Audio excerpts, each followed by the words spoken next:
In the given figure, O is the center of the circle and BCD is tangent to it at C. Prove that angle BAC plus ACD equal to 90 degree. അപ്പൊ ഇങ്ങനെ ഒരു question വന്നു കഴിഞ്ഞാൽ നമ്മൾ ആദ്യം given O is the center of the circle, BCD is tangent. To prove എന്ന് പറഞ്ഞിട്ട് എഴുതേണ്ടത് to prove angle BAC plus angle ACD equal to 90 degree. ഇനി പ്രൂഫില് ഇവിടെ നമുക്ക് OCയും OAയും ഈക്വൽ ആണ്. OC is equal to OA, അതായത് റേഡിയൈ ആണ്.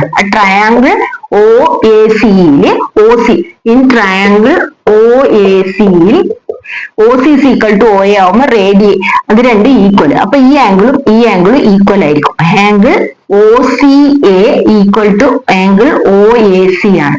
അതായത് angles opposite to equal sides അല്ലെങ്കിൽ ബേസ് ആംഗിൾസ് ഈക്വൽ ആണ്.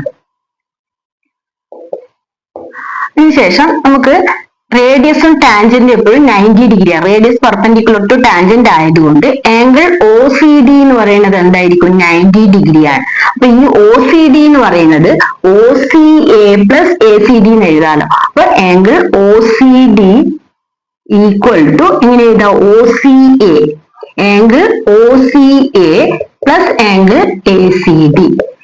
അപ്പോ OCD 90 ഡിഗ്രിയാണ്. ഈ OCA എന്നുള്ള ആംഗിൾ ഏതിന് ഈക്വൽ ആണ്? OACക്ക് ഈക്വൽ ആണ്.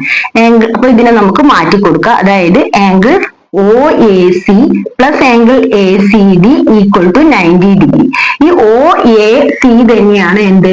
BAC. അപ്പോ therefore angle BAC plus angle ACD equal to 90 degree.